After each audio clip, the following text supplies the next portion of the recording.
Hey,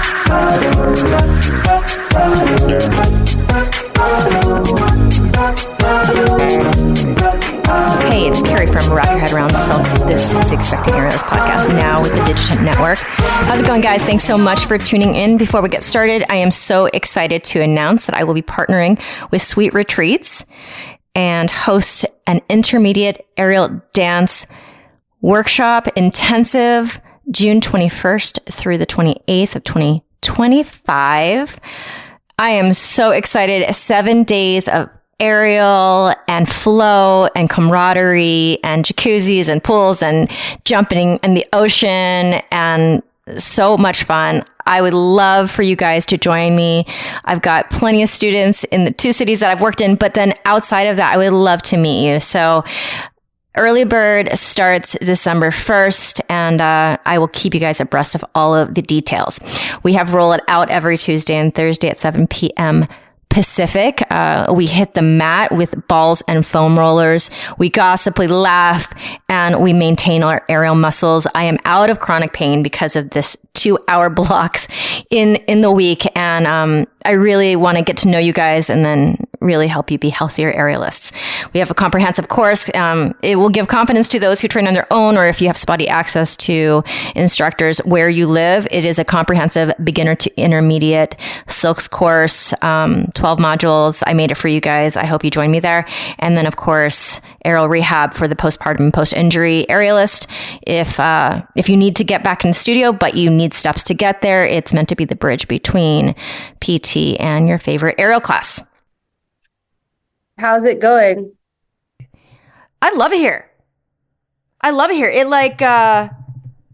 I always compare it to like LA is like the hot guy that after a while you're not getting your needs met.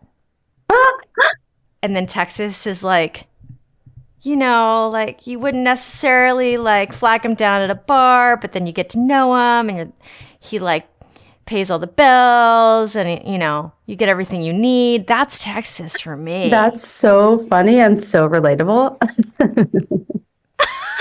Seriously, though. Like all of that shininess doesn't go away if you can't save money and if you can't figure out a way to balance your family. So we're doing great. We love it. And Sophia, we're doing a check-in with you. Right. Please give us the current situation. Yeah, I'm sitting here in the lobby at the studio at Commonwealth Circus Center. And I just finished up doing some research on a sling act I'm making for an upcoming staff show. And I'm like 4.5 months out from having my baby. And she's super tall, just like her dad. And lots of giggles and lots of rolling, only love standing. And we started doing 3 days a week of daycare 2 weeks ago. So I feel as though this is a good moment to do a check-in because I'm like coming out of a haze. Oh, the haze is so cloudy. It's so hazy, that cloud.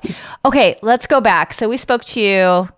I think like around 7 months or something like that, or maybe 7 months. Was I further along? I don't think so. I don't know. You know what? Yeah. My memory is just as good as yours right now. So yeah. Well, 2 of a kind then. 2 of a kind. Can you give us the blow by blow? If it was was the birth wonderful? Was it terrible? Was it somewhere in between? Yeah. So I'd put it like pretty squarely in the like only slightly traumatic shit show version. Not like total shit show that you can't recover from for many years. But yeah, like I think I'm still working through it. Like the baby didn't come, like I had to be induced. So I think like many people, I was reading all the books, trying to get like my head on straight, trying to get like my mindfulness and birth plan going. That is like not what happened.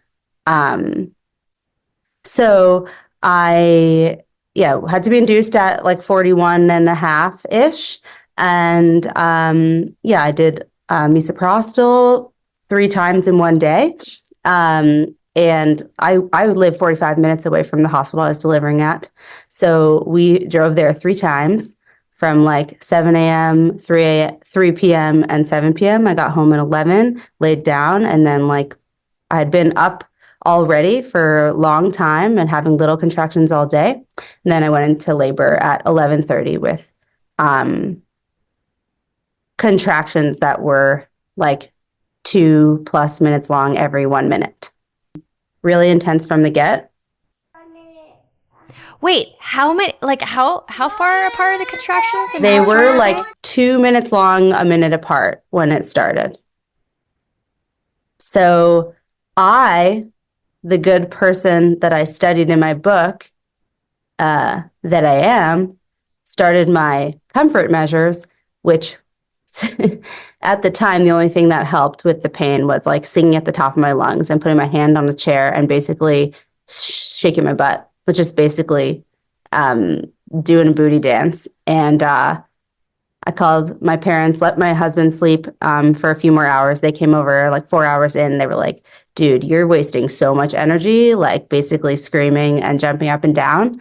And we went to the hospital right then. Then it was 35 hours from that point, and ended with 4 hours of pushing and then a C-section.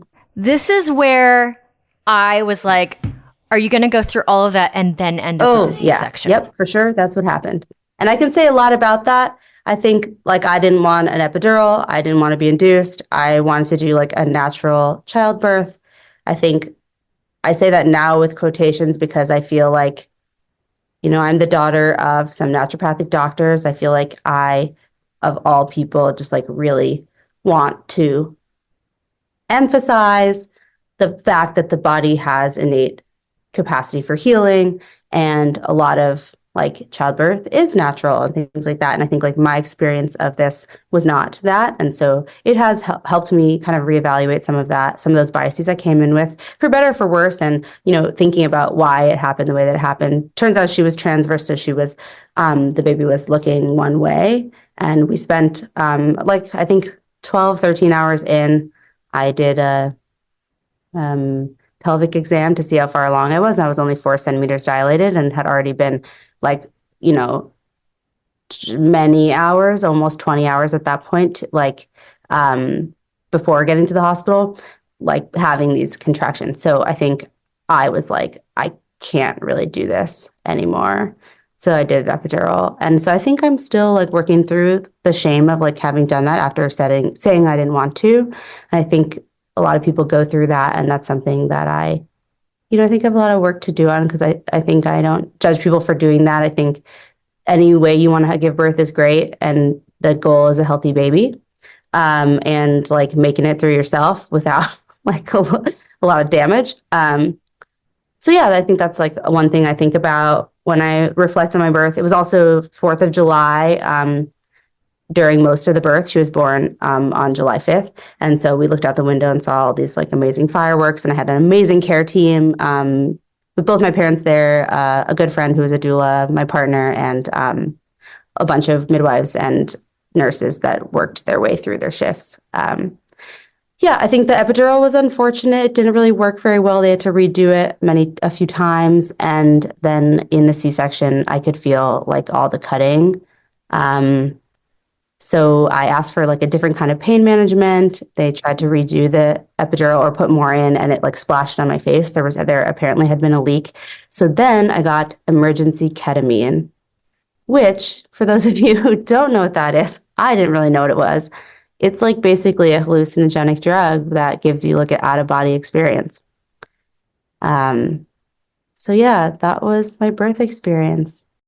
I would put mine in the same category as yours, like one step better than it could have gone, worse than all of my wildest dreams. But yours is worse. Yours is worse than mine because my epidural did work when it needed to work. What was a ketamine like? Oh, yeah. Mm-hmm. What were you? What was that? Yeah, ketamine. Well, apparently you can do a like smaller dose in a therapeutic setting to have like being able to separate yourself from your pain, kind of like nice therapeutic time. And I've heard of, and including many of my friends, doing that it to help work through trauma or anyways.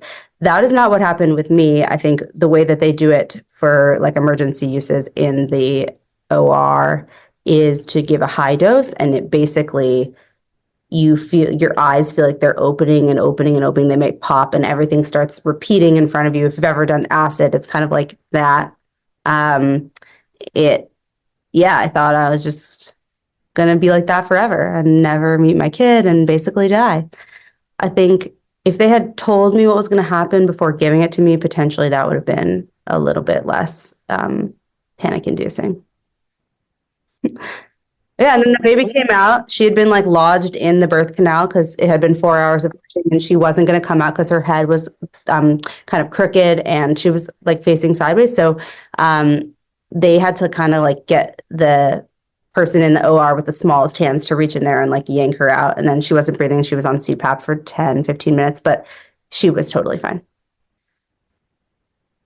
But I was not aware of any of that because I was... Right, so you couldn't panic on like that because you didn't... No, yeah. I was far, far away somewhere.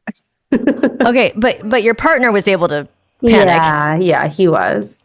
Okay, so he had his own trauma. He did. I think he's a pretty logical person, and maybe we'll be unraveling that for months and years to come. But he seems like his head...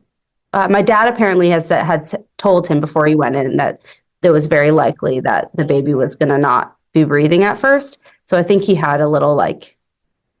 But is it the type of not breathing that the doctor says is going to like be okay at the end, or... I don't know. That's a good question. I think that... Because like, why would you be like, the baby might not breathe, but it's going to be fine? Like, when is it fine? I don't know. But I feel like I've heard like so many babies like to be resuscitated. I have to ask Dr. Janae. Yeah, you've got to ask, because I feel like there's so many babies that need a little help breathing at first and they're totally fine. Like ones that come out with the umbilical cord around their neck or things like that. Like, I think that's fairly common. But maybe that's just what I'm telling myself. I feel like I read that somewhere. I don't know. Yeah, let me ask Dr. Janae, our resident doctor, the next time that I speak to her, because now I'm like, I mean, after all these years of doing this, Sophia, I still don't know. I'm like, what? Yeah. What? Okay, here's my next question, and it's a little bit like not serious. Oh, great. Yeah. It's a little bit not serious, but the thought that ran through my mind after going through all that and then ending up with a C-section, my friend Sita too, like 35, 40 hours later, ends up with a C-section anyway. Knowing what you know now, would you have just scheduled a C-section? That's so funny. I think about that quite often. Mm-hmm. I think like, I don't think there's anything anyone could have told me to make me do this differently. Okay. I think like one thing, I guess I don't want to scare anyone that's listening because I had such high hopes for my birth and like being an athlete and being like, I'm going to do great. But I think like looking at if I would ever do it again, which I think 95% likely I won't do it again.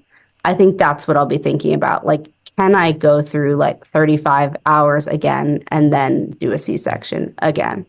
So I don't know whether I would go back and do it differently. If I knew she was not going to come out unless it was a C-section, I would have just scheduled it. Yes. I think. But that's the problem.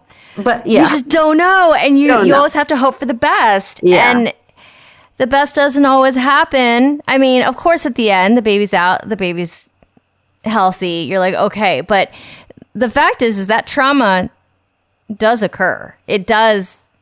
And we remember it. It's not like we get to forget it. Yeah, I had this idea.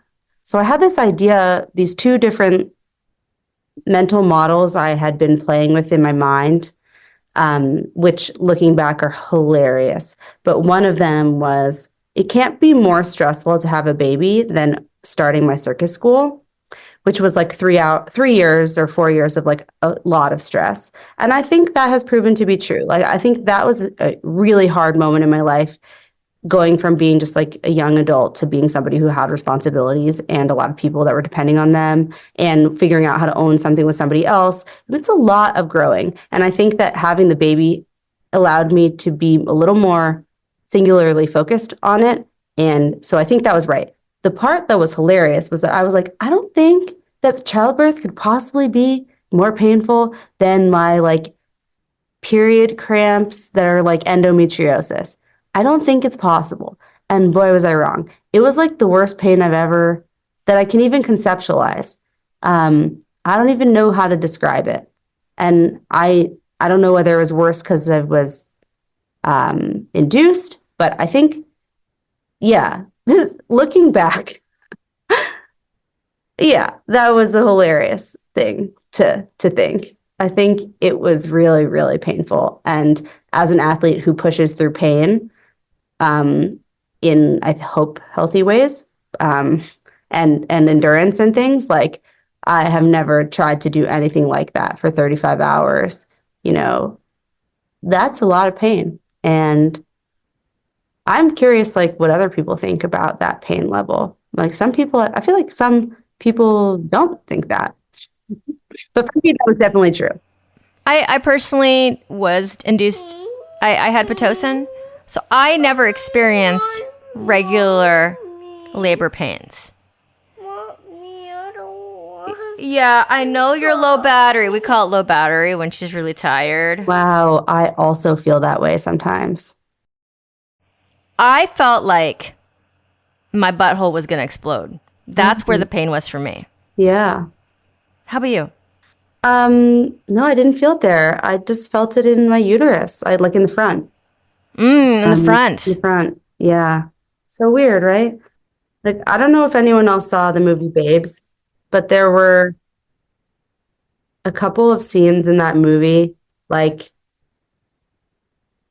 the actor who's pregnant, like crawling into the elevator. Like, I feel like if I think about my birth in terms of a flip book, there's like me jumping up and down and screaming. Then there's like me crawling into the hospital, like hands and knees into the elevator. Then there's like me in the shower, totally naked, spraying the hot water on my stomach. Then there's me like getting on the floor and like trying to like do down dog, and the nurses being like, get off the dirty floor, and me being like, I have to be on the floor. And then, then it's like I have my epidural, but she's like transverse, so we're trying to turn her. So I'm like, I'm gonna get on my hands and knees, and they're like, you can't because you can't feel your legs. And I'm like, I can. And it's just like a million different little places that I was in the room, trying to like just go through that pain.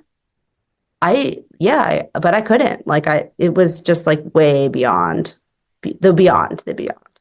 Remind me, Sophia. Yeah. You became a mother, or you were already a mother? No, yeah, this is my first baby. Yeah. Okay. So tell me your experience with that transition from not to being. Yeah, having the baby has been like 100 times easier than birth and pregnancy for me. I don't really feel different. I feel like it's another logistical thing. I think she's awesome. She brings me a lot of joy.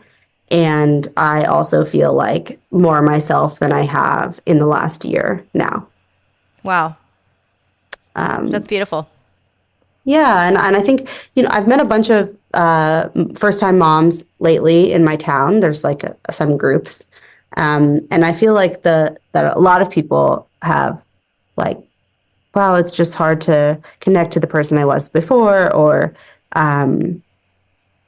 just like feeling a lot of meaningful transition. And I don't think that's a bad thing. I don't think it's necessarily a good thing. I just think it is what it is.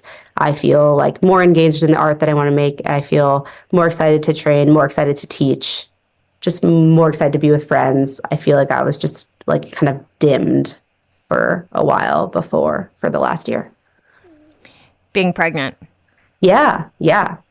Being pregnant. Yep. I can't remember what you said. How do you feel about being pregnant? Like the actual day to day? Yeah. So I was really sick for like 6 or 7 months. And yeah, I could not say I recommend pregnancy. I feel like in my body, I felt kind of fine, or at least the body changes weren't like that huge. But, and so it was like incremental enough to have it not be be super shocking for me, but I think that it just was sad to not feel like I could participate in a life that I've made myself.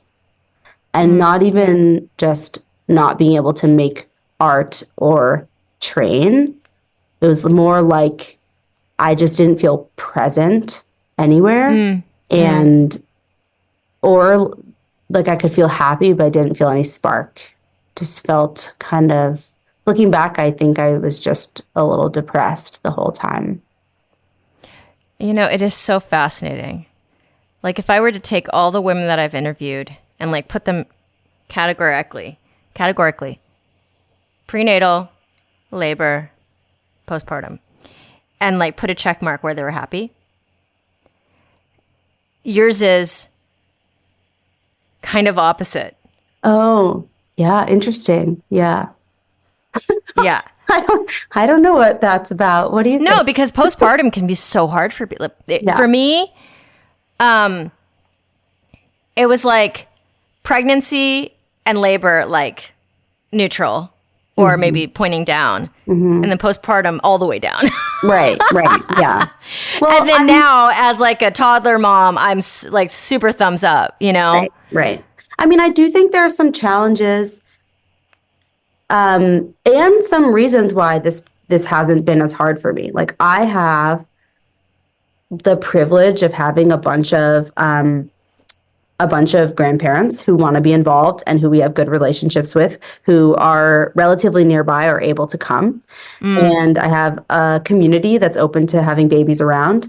And we make enough money to be able to afford some help. And I think that, and I can talk about what we did, and the baby that I got was kind of like a quote, easy baby. I think other people, I think it's about like, do you have a baby that sleeps or do you not? Do you have a baby that cries constantly or do you not? And I don't think that's a reflection on the parenting. Honestly, I think sometimes babies just come here and they do what they're going to do and there's not a lot of control. So I think there are some actual reasons why I think this part has been maybe easier for me than other people. But I also think that last year, this time, I was the strongest I ever was, the best at Circus I ever was, the farthest along I ever was. And I'm 36. So, I started Circus when I was in my mid 20s. So I'd worked really hard to get where I was. And no, I'm not like where I was now. And it's really sad. Like I go and I'm like working on my shoulder shrugs, I'm working on my knee lifts, I'm working on my climbs. And it's like, it's hard to be in the studio and watching what everyone else is doing and not being able to do what I can do. But the fact that I can even do something and be engaged in it and feel things changing quickly it doesn't end up being net frustrating. That's what I would say. Okay, let's go there. What was your path to getting back in the air? I know you're still in the middle of it, but let us know about that. And then any pelvic floor changes, anything that changed and you're like, what is that? Oh, so there's something I really want to talk about. And I don't know whether anybody has talked about it on this podcast, but I don't know if anybody has talked about C-section scars and shelving. Yes, but okay. Always we need more of it. Different stories are better. Yeah, so that's like the one thing I really wish somebody had told me about beforehand because it was so shocking to me. So for those of you that don't know, when you get a C-section, hopefully they cut in a straight line, but sometimes they don't. And after a while, like the scar starts off with a rope underneath it, basically, and after like 6 to 8 weeks, that rope goes down. You could start massaging it. So like underneath my scar was super ropey. It fell out and I was like, oh my God, am I going to have this ridge on here for like my rest of my life? The answer is no. Then what they didn't tell me, which I would have appreciated, is that it's just really tight. So whatever you have on your lower abs, like skin, tissue, fat, wherever that scar is, it just like pulls in as tight as possible. So whatever you've got above there, it just shelves out. And so I think I was like pretty surprised about that. And that was a separate conversation to like functionality around my pelvic floor. That was just surprising to me. I don't know whether that was surprising to you. I don't know if that matches your experience. It doesn't. And I know so many women who have different experiences of like, Yeah. they have loss of like nerve feel. Right, Like right. I didn't have either what you're talking about or the nerve issue. So my like nerve things has come back pretty well. I think there's still a little funkiness, but it's come back pretty well. And the shelving part is also dissipating really quickly. It was just so shocking at first. And I think part of why it's disappearing is just like scar massage and like cupping and different things like that to making it like less tight in that spot. So my and a lot of that tightness and massage has helped my core kind of feel more ready to do circus. So I was seeing my pelvic prenatal and postnatal chiropractor and a like a pelvic floor PT since like 6 weeks or so. And I think my lower abs, my transverse abdominis and my like obliques and the like really deep core feels like pretty good. And the thing that was so surprising to me is that the rectus abdominis, the front abs, felt like just like blown apart, like they had been just exploded. So that has been my experience. I really felt like I needed to knit the rectus abdominis back together a bit before I got in the air. And I started doing acro around 3 months, partner acro. I started like running and lifting and stuff around 2 months. And I just started doing aerial this week. So I'm, like really, I was feeling really cautious. Like I didn't want to do it too fast because I don't have separation. Even though my abs felt that way, I don't have separation. I just really don't want to be injured. So I've been taking the slow approach and doing a lot of like chiropractor stuff and pelvic floor PT. Oh my God. I think back. Oh my God. I mean, I'm 5 years out now. And again, I'm a little bit older and I don't want to take a DNA lottery situation on a second kid anyway. But I can't imagine doing it again and again and again. There are so many women out there having multiple kids. Sewing it all back up, getting in shape between, and doing it again. Getting out of the practice, having the baby, getting back into the practice. I mean, it takes so much mental fortitude to do that. Yeah, there were a few times that I went to the studio with the baby to train, and it's like, oh, cool, I did some straddle stretching, and that's all I had time for. And so I think I have had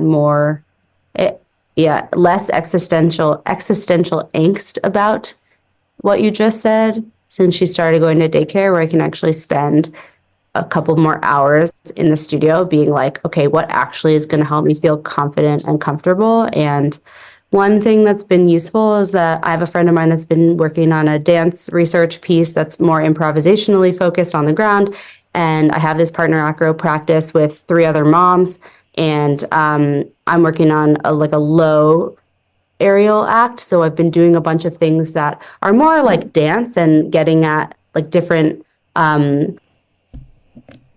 muscle groups that are less repeatable and less linear, like you do with repetitive motions in aerial, and feeling like that's really helping me connect to my body in productive, positive, curiosity forward ways. Whereas if I was just trying to do aerial, I might be just banging my head against the wall because I can't do a leg lift anymore right now. Yeah. Does it feel, I'm not saying you should feel this way, but it's common. Do you feel embarrassed in the studio, in the gym? I think if people didn't know, it's a great question. The answer is no, because most people know that I just was pregnant. But yes. I think if people didn't know, maybe, yeah. But I think that I'm also not, You'll have to ask me again because I don't think I've been doing like a lot. I could do a straddle up like at when I started like, doing a little conditioning at 2 months. And the thing that feels really lacking is more like legs in front, knee lifts and leg lifts. Legs to the side feel like okay. So I think, yeah, maybe that has to do with more of the selection of things that I'm doing.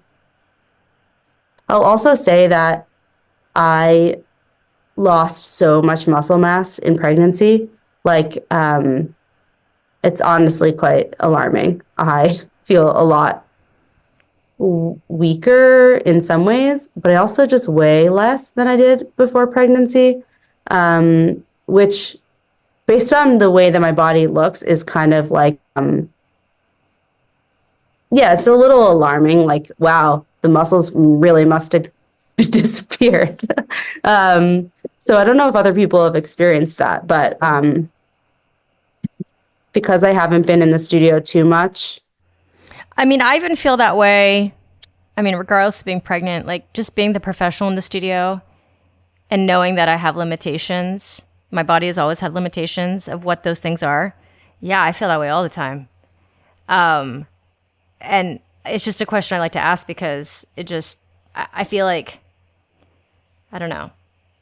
It's really easy to feel that way. It's really easy to go into the studio and be like, okay, I do all this stuff before and now I can't. It doesn't even matter if you're a professional. It happens all the time. Like people coming back to the practice after a break, they're just like, they say it. Oh my God, I'm so embarrassed. I'm like, oh, I wish that wasn't the case, you know? Yeah, I wish that wasn't the case too. As you were talking, I was reflecting, like, I'm not going in and working on dynamic rope, which is what I spent most of my time doing before pregnancy. And I'm going in doing these more therapeutic, like I said yesterday after we did this improv dance rehearsal. I was like, wow, that was like better than my therapy session. It's like really nice to be just moving in a way that feels good. And I think I'll try and take that into whenever I get back into training or whatever I end up doing. I hope that I get to go back to dynamic rope and stuff. But hopefully I can take that lesson with me because going back to the things that feel really good and positive, I think will serve me well in the future.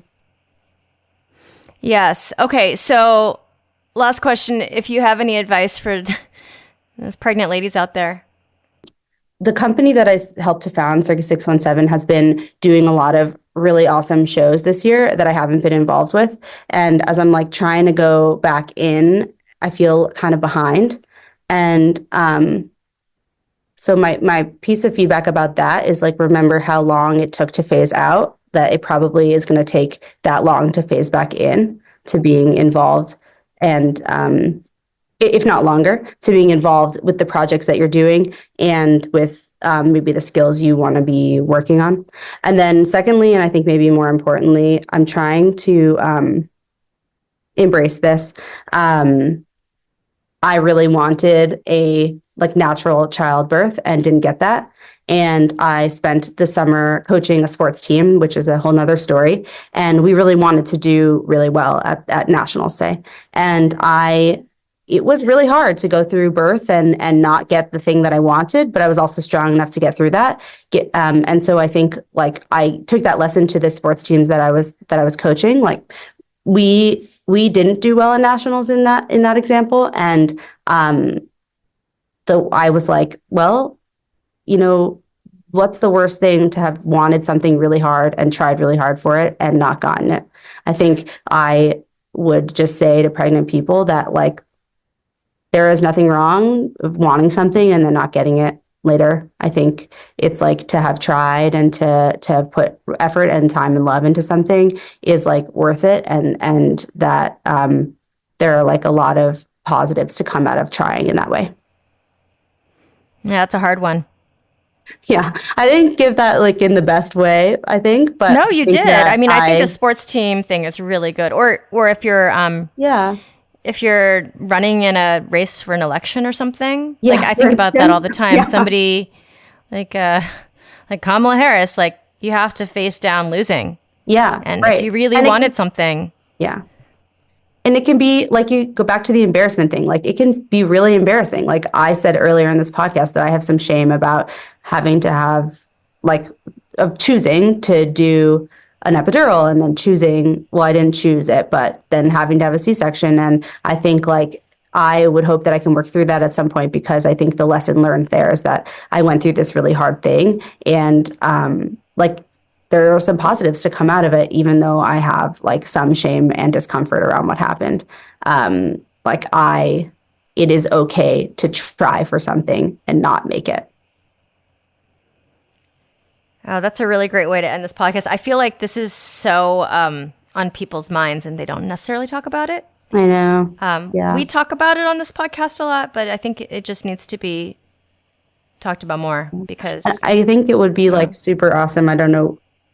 I would love to, maybe I'll listen back to other people's, but just, I think the thing I've been thinking about that a lot, and I'm just starting to, now that I'm getting back to training, thinking about the other piece of advice, which is, like, it's tough to, like, just be out of the circuit and out of people's minds. People got other training partners in the intervening year, you know, like, people's lives moved on and mine was in a haze. And so it's like, it's like a really weird thing to be like, hey, I'm back, everyone. And then being like, that's great. And also, I don't really have time.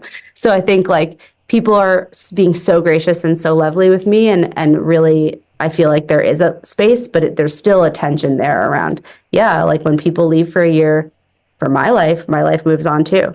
So I think, you know, I'd love to have that conversation sometime, especially with regard to art making. And I hope that other people talk about it soon. What? People don't just, like, wait around and cry? Well, right. Like, what? You know? Why not? Yeah. Why not? Exactly. Why not? Why not? Yeah. And I'm like, God. so proud of everything that my team has done, and all of, like, any of my collaborators in the past have done since I wasn't around. I think it's like, I have actually no envy or about that. It's just about, okay, what is this next year going to be, and how fast can I get there? Yeah. Okay. Well, congratulations on the squish. Thank you. And the check-in is it's all that. Hopefully, it's not a letdown. Bad. Yeah, sure. Just jam-packed, blow by blow. Yeah. All right. All of it. Well, thank you. Yeah. Thank you, Sophia. We'll talk soon.